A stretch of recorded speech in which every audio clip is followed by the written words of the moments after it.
Hey guys, तो स्वागत करते हैं आपके अपने चैनल जिसका नाम है क्रैक ऑफिसर। जी हाँ, आज मैं फिर से आ चुका हूं एनडीए सीडीएस की सीरीज में स्पॉटिंग एरर जो करा रहा हूं। इसमें आज मैं लाया हूं आपके लिए सब्जेक्ट वर्ब एग्रीमेंट। इससे पहले मैं जो भी करा चुका हूं आप प्लेलिस्ट में जाके देख सकते हैं। फिलहाल मेरा फोकस स्पॉटिंग एरर पे है। इसके बाद धीरे धीरे हम इसके इंग्लिश को कवर बिल्कुल कर जाएंगे, क्योंकि अभी आपका एग्जाम जो है टाइम है अप्रैल में है। ठीक है, सो इंग्लिश से बिल्कुल टेंशन ना ले। और बाकी जो भी सब्जेक्ट है अगर उसमें भी प्रॉब्लम आ रही है, देखिए मैथ की अगर बात करूं, मैथ को भी मैंने कवर करा रखा है, करा रहा हूं।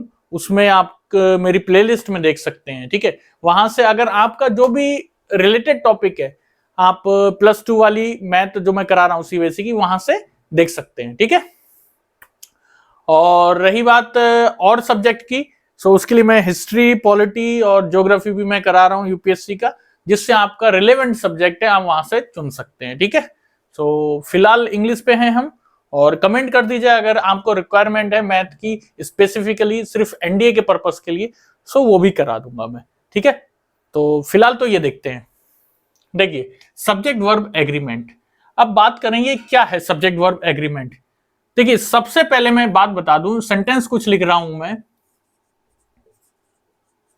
He comes, Ram loves Sita, उसके बाद ठीक है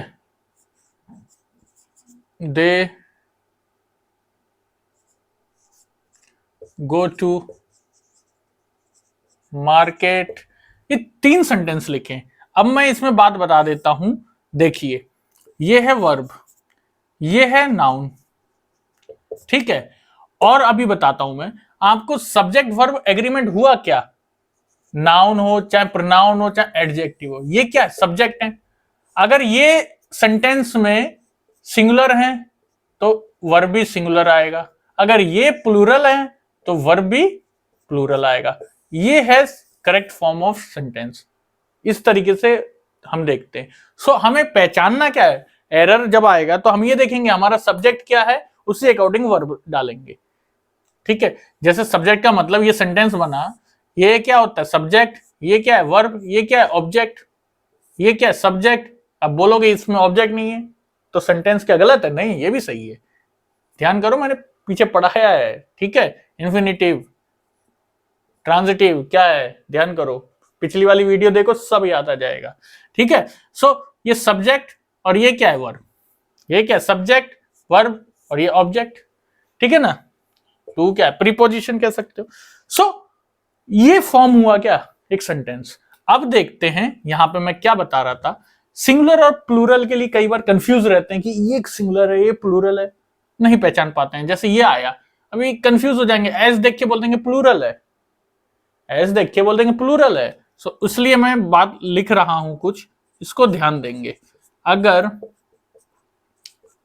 अगर देखिए नाउन में एस आ जाए सो वो प्लूरल कहलाएगा, नाउन में वर्ब के साथ एस आ जाए सो प्लूरल होगा। और वर्ब में अगर एस आ रहा है, ये वर्ब है, इसमें एस आ रहा है, ठीक है, तो ये क्या होगा, ये क्या होगा, ये होगा सिंगुलर। नाउन में आ रहा है अगर एस, चाहे वो वर्ब के साथ, तो देखेंगे हम, वो तो सेंटेंस के अकॉर्डिंग है। ठीक है, सो वो क्या होगा प्लूरल, और इसमें क्या होगा सिंगुलर। सो अब ये मेरे को बताओ पहले तो ये क्या है, ये प्रोनाउन है, ये क्या है, कौन सा प्रोनाउन है, थर्ड पर्सन वाला है ही, और सिंगुलर है प्लूरल है, एक ही है सिंगुलर है। जब ये प्रोनाउन सिंगुलर है, अभी बताया सब्जेक्ट वर्ब एग्रीमेंट ही वही होता है कि जैसा सब्जेक्ट उसी के अकॉर्डिंग क्या होगा वर्ब होगा, पर्सन जैसा वैसा ही वर्ब होगा, जैसा नंबर वैसा ही वर्ब होगा। सो यहाँ पे सब्जेक्ट कितना है, 1 है, सिंगुलर है। सो यहाँ पे वर्ब क्या आएगा, वो भी सिंगुलर आएगा। सो सिंगुलर है क्या ये, है एस आया, वर्ब कम है, कम के साथ एस लग गया। सो ये तो सही है, आया समझ में। दूसरा देख लो, राम लव्स सीता, राम लव्स सीता। अब देखो इसमें वर्ब कौन सा है, एस है, वर्ब के साथ एस है, सिंगुलर है। राम क्या है, राम भी तो सिंगुलर एक ही है ना, तो सही है ये भी। ठीक है, ऑब्जेक्ट। अभी वो ये सब एक्टिव में लिखा है, सब एक्टिव में। धीरे धीरे मैं इसके रूल और लिखाते रहूंगा तो हमको धीरे धीरे सब समझ आ जाएगा, ठीक है। तीसरा देखो, दे। अभी बताओ, दे किसके लिए आ गया? मोर देन वन पर्सन, ठीक है, दे। तो ये क्या हो गया? सब्जेक्ट यहां पे क्या आ गया? ये प्लूरल आ गया। अब सब्जेक्ट प्लूरल आया तो वर्ब क्या होगा? वर्ब क्या होगा? वो भी प्लूरल होगा, यही तो बताया। और प्लूरल वर्ब में क्या एस लगेगा? नहीं लगेगा। इसलिए क्या हो गया? दे गो टू मार्केट। आ गया समझ में? दे गो टू मार्केट तो ऑब्जेक्ट हो गया। सो ये रही सब्जेक्ट वर्ब एग्रीमेंट पहचानने का एक जनरल मेथड। फिलहाल ये बताया मैंने, क्या वर्ब है, क्या क्या नाउन है, किस तरीके से। सो अब नेक्स्ट स्लाइड लाता हूं, उसमें कुछ और बेसिक नियम है उसको लिखता हूं, ठीक है।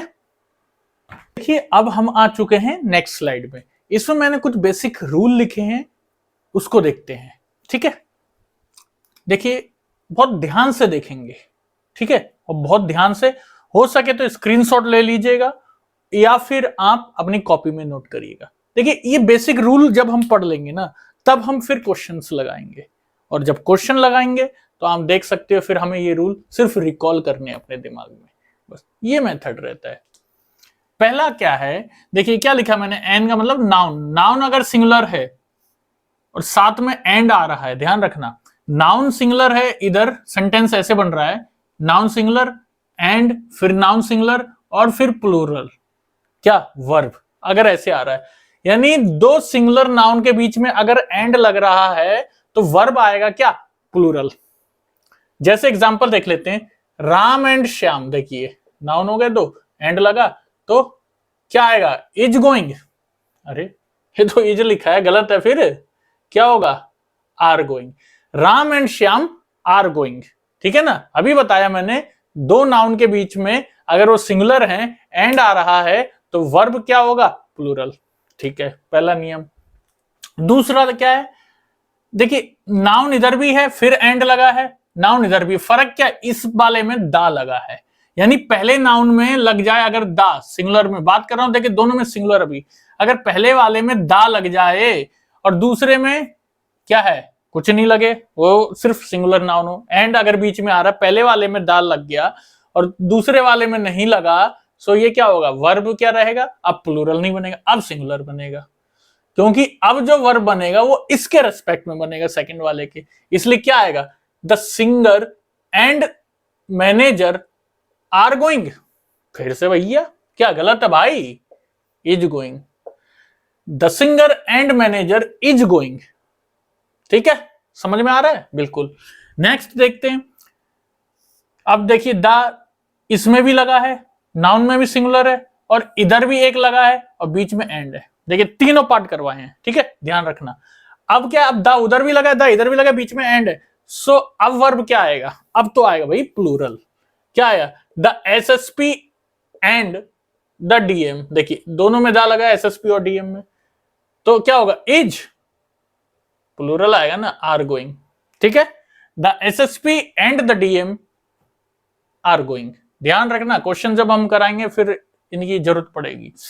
नेक्स्ट में कुछ और बातें हैं, मैं ये दिखा देता हूं। देखिए कुछ फ्रेजेस ऐसे हैं, ध्यान रखेंगे इनको, ईच, एवरी, नो, अगर सेंटेंस से पहले इनका लगना आ रहा है, ये लग रही हैं या लग रहे हैं, सो नाउन सिंगुलर आएगा इसके बाद। देखिए एक फॉर्मेशन ऑफ सेंटेंस मैंने यहां पे लिखाया है, ठीक है, नाउन सिंगुलर आएगा, ईच इनके बाद, ईच, एवरी, नो इनके बाद, और एंड लग रहा है, देखिए अभी वही रूल को लेके चल रहे हैं, एंड लग रहा है और फिर से क्या आया?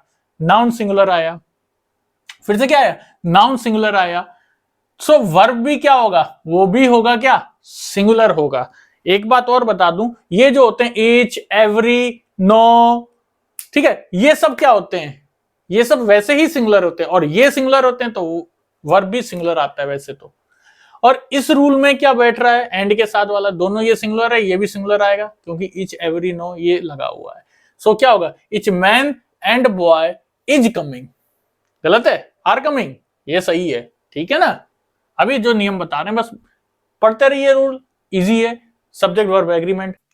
हाँ तो देखिए अभी क्या हो गया था, मेरा फोन डाउन हो गया था, फिर दोबारा मैं बनाने आया वीडियो, यहीं पे चल रहा था, यहीं पे अटक गया था, तो क्या हो गया मेमोरी फुल हो गई फोन की, ये बहुत दिक्कत हो रही है। एक मैथ की क्लास 2 ले ली मैंने आज, तो मेमोरी फुल हो गई, मतलब काम कर ही नहीं पा रहा हूं समझो एक तरीके से। अब क्या करा मैंने, ये डाटा को ट्रांसफर करा अपना लैपटॉप पे, वो भी जुगाड़ू है, तो उससे फिर बाद में क्या करूंगा, अभी आधी फाइल उधर भेज दी, आधी फिर लेके आनी पड़ेगी, तब जाके फिर मैं इसको एडिट करूंगा और फिर डालूंगा। तो समझिए ये पूरी मुसीबत हो गई आज, इसलिए ये पूरा पढ़ा दिया था, 2 बार पढ़ा दिया था, 1 बार नहीं 2 बार पढ़ा दिया था, लेकिन वीडियो नहीं बन पाई। बताइए, मुझे लगा बन गई। चलिए खैर एक बार और पढ़ाता हूं, देखिए हम यहां पे आए थे, इच एवरी नो, ठीक है। अब इसके बाद एक और है, देखिए इच एवरी नो, इस तरीके का फ्रेज आ रहा है, लेकिन उसमें नाउन सिंगुलर एंड और फिर दोबारा इच एवरी नो आ रहा है। देखिए इसमें क्या, each every no noun singular पहले में आ रहा है, लेकिन एंड के बाद दूसरे वाले में इच एवरी नो नहीं आ रहा है। सो अगर ऐसा आ रहा है तो नाउन तो सिंगुलर होगा, तो वर्ब भी सिंगुलर होगा, ध्यान रखना। यानी क्या बनेगा, no girl and no boy is here, ठीक है ना। No girl and no boy is आ गया, वर्ब कितना आया, सिंगुलर आया। तो वैसे भी ईच एवरी नो ये सब क्या खुद सिंगुलर होते हैं, सो इसलिए भी हम देख सकते हैं कि उसके अकॉर्डिंग ये क्या आएगा, सिंगुलर वर्ब आएगा। उसके बाद एक और है, each everyone either neither more than one, अगर इनके साथ ऑफ लग रहा हो, O F, each of, every one of, neither of, either of, more than one of, तो इस तरीके का अगर सेंटेंस आ रहा तो नाउन प्लूरल होगा, नाउन क्या होगा, प्लूरल होगा, और वर्ब क्या होगा, सिंगुलर होगा। ध्यान रखना, क्योंकि इच, आइदर, नाइदर, एवरीवन ये जो आ रहे हैं ये सब किस में आएंगे, ये सब खुद में आते हैं क्या, इच मींस सिंगुलर की टर्म्स में। सो इसलिए ये भी क्या होगा, सिंगुलर होगा। वर्ब क्या होगा, सिंगुलर होगा। नाउन तो प्लूरल रहा लेकिन सिंगुलर वर्ब हुआ, ठीक है। नेक्स्ट देखते हैं, कैन, कुड, शैल, वुड, इस तरीके के मॉडल्स आते हैं। जब मॉडल आ रहा है, पिछली क्लास में नहीं पढ़ा जिसने मॉडल वर्ब का, वो वहां पे जाके प्लेलिस्ट में देख ले, ठीक है। सो मॉडल जब आ जाते हैं तो वर्ब का थर्ड फॉर्म लगती है, ठीक है। Go, went, gone, third form. तो you may have been learnt a lesson, LEARNT, learnt a lesson, ये थर्ड फॉर्म है, ठीक है। मे आया मॉडल। उसके बाद is, am are, was, were और विल, शैल, हैज, हैव, इस तरीके के हेल्पिंग वर्ब अगर आ रहे हैं, साथ में टू लगाए, ध्यान रखना साथ में टू लगाए तो वर्ब की फर्स्ट फॉर्म आएगी। और अगर यही आ रहे हैं लेकिन साथ में टू भी लगा है तो वर्ब की थर्ड फॉर्म आएगी। इतना याद रखना, अगर टू लगा है तो क्या आएगी, वर्ब की फर्स्ट फॉर्म हेल्पिंग वर्ब के साथ। अगर टू बी लगा है तो वर्ब की थर्ड फॉर्म। एग्जांपल देख लेते हैं, they have to eat food, यहां हैव लगा है लेकिन क्या है, ये एट सेकंड फॉर्म है, इट, एट, इटन, तो ये क्या होगा, they have to eat, EAT, eat, ये होगा ना फर्स्ट फॉर्म। वैसे टू बी के साथ थर्ड फॉर्म आएगी, आई एम टू बी, देखिए I am to be beat, beat ये होगा क्या, नहीं बीटन होगा ना, I am to be beaten. तो ध्यान रखना, यहां टू होगा, हैव टू होगा तो फर्स्ट फॉर्म, और टू बी होगा तो थर्ड फॉर्म। नेक्स्ट है, regard, represent, define, describe, mention, treat, इस तरीके का अगर कुछ आ रही है फ्रेज, सो नाउन या प्रोनाउन होगा और एज लगेगा और फिर नाउन आएगा। ये एक फॉर्मेशन बताइए मैंने सेंटेंस की, ठीक है। तो हमें इसको याद नहीं करना है कि रटना है कि एक एक करके, नहीं, बस एक दो बार हम देखेंगे, कॉपी में लिख के भी देखेंगे और मुंह से भी पढ़ेंगे, वीडियो के साथ प्रैक्टिस करेंगे, और क्या फिर जब क्वेश्चन कराएंगे तो ऑटोमेटिकली ये खुद में खुद हो जाएंगे, क्योंकि हमने इसको सही से समझा है ना, इसलिए, ठीक है। सो इसमें क्या होगा, she treated me like a brother, treated आ गया, देखिए मैंने बोला मेंशन, ट्रीट, डिस्क्राइब, इस तरीके के आ रहे हो, सो नाउन या प्रोनाउन जो आएगा उसके बाद क्या आएगा, एज लगेगा, लाइक नहीं। सो क्या होगा, she treated me as a brother. Okay, next, if only would that, O that, I wish, तो इस तरीके का अगर आ रहा है तो सब्जेक्ट आएगा, फिर वर्ब आएगा, फिर वर्ब की वर्ब आएगा, कहने का मतलब वो तो डिपेंड करता है क्या रहेगा वर्ब, ठीक है। सो वर्ब आएगा। सो यहां पे क्या, आई इफ विश, एक second, I wish, if wish थोड़ी होगा, I wish I am the soldier, क्या है, I wish I am the soldier. So ये काश ऐसे कहते हैं ना, I wish I am the soldier नहीं होगा, क्या होगा, आई वर, क्या होगा, I wish I were the soldier, ठीक है ना। जब भी हम जो ये सोचने विश करने वाली बात या इस तरीके के फ्रेजेस आ रहे हैं, ठीक है ना, सो उस केस में वर्ब का यूज होता है। Next, news, innings, mathematics, physics, ethics, ये कुछ वर्ड ऐसे होते हैं दिखने में तो प्लूरल है लेकिन वो एक्चुअली में क्या है, सिंगुलर है। जैसे मैथमेटिक्स मान लो तो मैथमेटिक और मैथमेटिक्स। जैसे न्यूज मान लो, न्यू और न्यूज, न्यू क्या, न्यू का मीनिंग होता है अलग और न्यूज का मीनिंग होता है अलग। न्यूज जो समाचार है, न्यू जो क्या है, नया है। वैसे ही तो अलग अलग हो गया ना, इसलिए एस लगाएंगे तो वो करेक्ट बनेगा अगर हम समाचार के संदर्भ में बात कर रहे हैं, है ना, वरना अर्थ भी चेंज हो सकता है या कोई मीनिंगलेस भी वर्ड बन सकता है। सो इसलिए कुछ वर्ड ऐसे होते हैं जो एस तो लगा होता है लेकिन वो प्लूरल नहीं होते हैं, वो सिंगुलर होते हैं। जैसे ये न्यूज हो गया, इनिंग्स हो गया, तो ये सिंगुलर होगा तो वर्ब भी क्या आएगा, सिंगुलर आएगा। दैट मींस एक एग्जांपल लिखा है, civics are taught to me. Civics are no, civics is taught to me. Okay, so ये रहा हमारा, ठीक है, सब्जेक्ट वर्ब एग्रीमेंट। अब मैं इसका नेक्स्ट पार्ट बाद में लाऊंगा नेक्स्ट डे, क्योंकि आज क्या हो गया, बहुत ज्यादा दिक्कत हो गई, मेरे पास फोन में मेमोरी नहीं बची, समझिए कैसे कैसे ट्रांसफर कर रहा हूं, उस तरीके से मैं आज ये बनाइए। ठीक है, नेक्स्ट पार्ट आज कोशिश कर रहा हूं और रात के 12 बजे मुझे थोड़ा सा अपलोड करना पड़ता है, नेट की भी कमी है, चलिए वो तो खैर एक अलग बात है। सो ये पार्ट मैं आज इतना ही रखता हूं और इससे रिलेटेड रूल्स और हैं उनको भी मैं जल्द लेके आऊंगा। ठीक है, और हम सब्जेक्ट एग्रीमेंट को, सब्जेक्ट वर्ब के एग्रीमेंट को कवर कर लेंगे। ठीक है, और धीरे धीरे, टेंशन नहीं लेना है, मैं पूरा करवा दूंगा। मैंने बोला एग्जाम से पहले आपको इंग्लिश एकदम ट्रेंड करवा दूंगा, फिर इससे रिलेटेड जो क्वेश्चंस बन रहे हैं वो पूरे करवा दूंगा प्रीवियस ईयर के। ठीक है, और भी अदर सब्जेक्ट है, मैंने पहले ही कह चुका हूं मेरी प्लेलिस्ट में, अगर आप देखना चाहें तो देख ले, वो आपको बहुत बेनिफिशियल होगा। ठीक है, करंट अफेयर्स की बात है, करंट अफेयर्स के क्वेश्चन मेरे को अभी थोड़ा सा समय दे दीजिए, मैं उसके भी क्वेश्चन बहुत अच्छे बना के आपको दूंगा। ठीक है, सो फिलहाल आज के लिए इतना ही, फिर मिलते हैं नेक्स्ट डे। जब तक के लिए धन्यवाद और प्लीज लाइक शेयर सब्सक्राइब जरूर करिएगा। ठीक है, तो थैंक यू एंड जय हिंद।